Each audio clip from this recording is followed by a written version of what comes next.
নমস্কার বন্ধুরা, ক্যান্ডিডি kitchen and ব্লগে তোমাদেরকে সুস্বাগতম।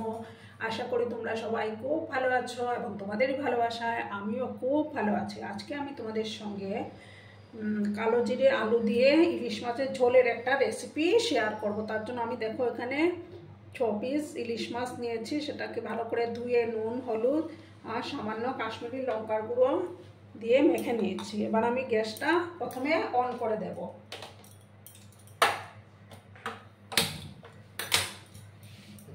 একটা প্যান আমি বসিয়ে দেব। প্যানটা যখন গরম হয়ে যাবে তখন আমি তেল দেব। আর বন্ধুরা, ভিডিও দেখার শুরুতেই কিন্তু একটা লাইক করতে তোমরা ভুলো না। তোমরা লাইক করলে ভিডিও বানানোর উৎসাহটা অনেক গুণ বেড়ে যায়। নতুন পুরনো সব বন্ধুদের জানাই অনেক অনেক ভালোবাসা। আমার প্যানটা ততক্ষণে ভালো করে গরম হয়ে যাক, তারপর আমি তেল দেব।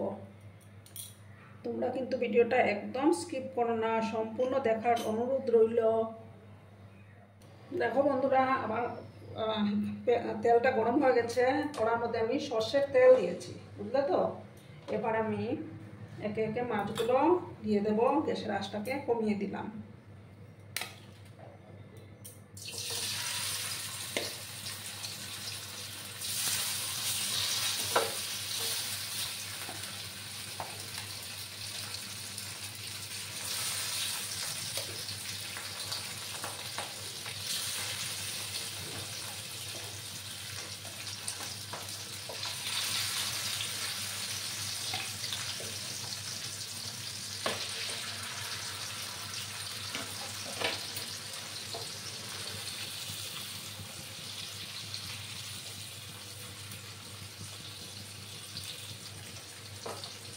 পিস মাছই আমি একসাথে দিয়ে দিলাম।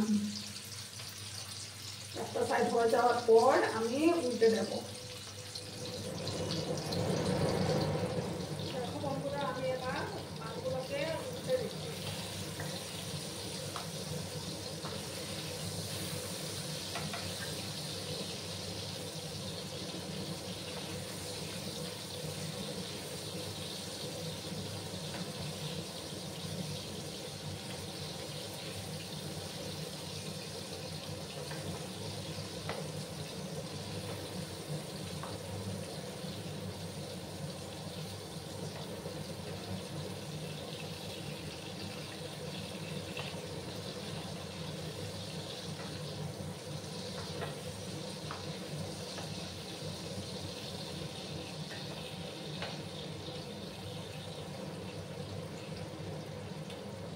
একটু সময় ভাজা হয়ে যাওয়ার পর আমি ইলিশ মাছগুলো তুলে নেব। ঠিক আছে বন্ধুরা? কারণ দেখো বন্ধুরা, আমি মাছগুলো ভেজে তুলে নিয়েছি। এবার আমি ওই তেলের মধ্যেই আলুগুলো দিয়ে দেবো। আমি এখানে 2টো আলু কেটে রেখেছিলাম, সেই 2টো আলু আমি দিয়ে দিলাম। দেখো, আলুগুলোকে লাল লাল করে ভেজে নেবো।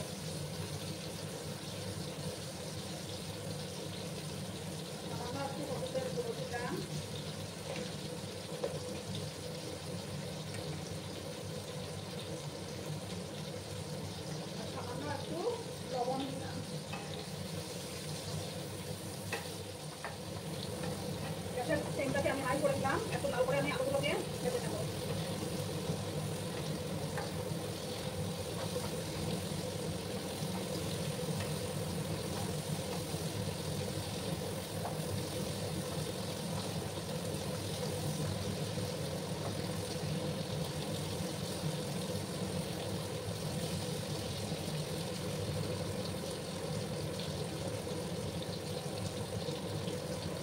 আমি ভেজে নিচ্ছি আলুগুলোকে। সঙ্গে দেখো বন্ধুরা,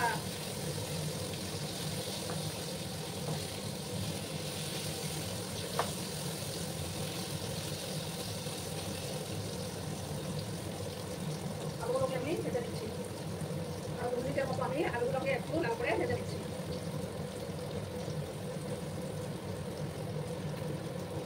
আর এতে আমি দেখো একটা বাটির মধ্যে একটা মধ্যে দিলাম। আর 1 চামচ ধনে গুঁড়ো। নেব 1 চামচ কাশ্মীরি লঙ্কা গুঁড়ো, দিয়ে আমরা জল দিয়ে ভালো করে গুলিয়ে নেব।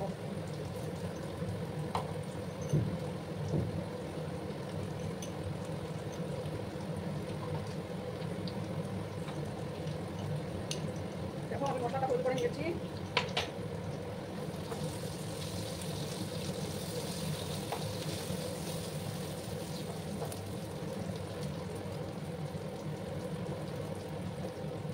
এবার আমি দেখো দুটো শুকনো লঙ্কা দিলাম, আর আমি তেল দেবো না, শুকনো লঙ্কা দিলাম। লঙ্কাগুলোকে একটু ভেজে নিচ্ছি, কারণ তেল আমার অলরেডি আছে, তেল দেওয়ার দরকার নেই, বেশি তেল খাওয়াটাও ভালো না।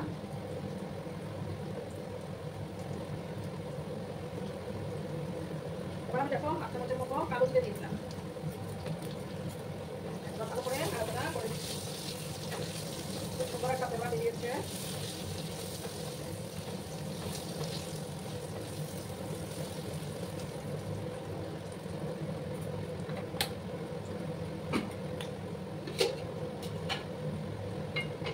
আমি একটা সবগুলো বসে বসে দিলাম।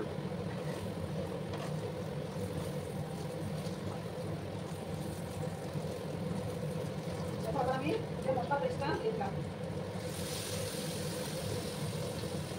তেলটাকে কিন্তু কম করে দিয়েছি আমি। মশলা পাখিটা দিয়ে আর একটু জল দিলাম। ঠিক আছে বন্ধুরা, তেলটাকে কম করে দিয়েছি, আর সামান্য একটু হলুদের গুঁড়োটা দিয়ে দিলাম। এবার ভালো করে মশলাটাকে কিন্তু কষিয়ে নিতে হবে, যত বেশি কষানো হবে ততই রান্নার টেস্টটা বেড়ে যাবে।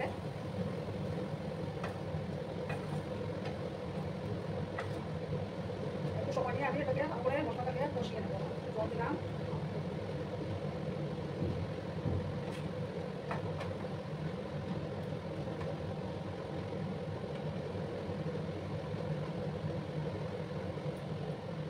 সময় নিয়ে একটু এটাকে কষিয়ে নিতে হবে। ঠিক আছে বন্ধুরা,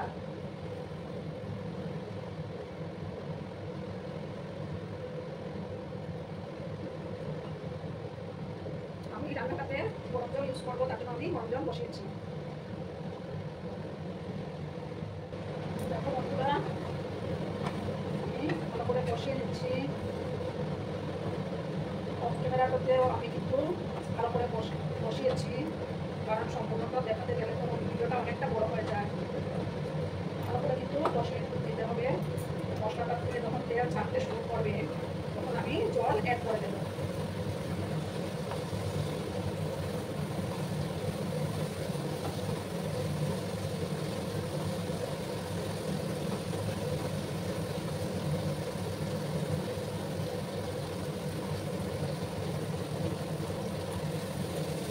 দেখো বন্ধুরা, মশলাটা থেকে তেল ছাড়তে শুরু করেছে। এবার আমি দেখো গরম জল দেবো, তাতে করে রান্নার টেস্টটাও বেড়ে যায়।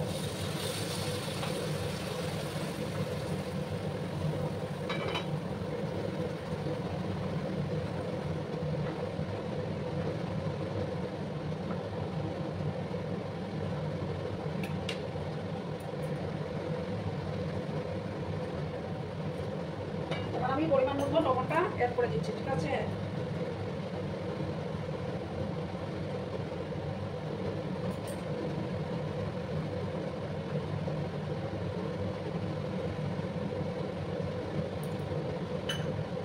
আর দেখো এখানে 4টা চেরা কাঁচা লঙ্কা সেটাও দিয়ে দিচ্ছি। আর গ্যাসের ফ্লেমটাকে আমি এবার লোতে করে দেবো। এবার আমি একে একে মাছগুলো দিয়ে দিচ্ছি। ঠিক আছে বন্ধুরা,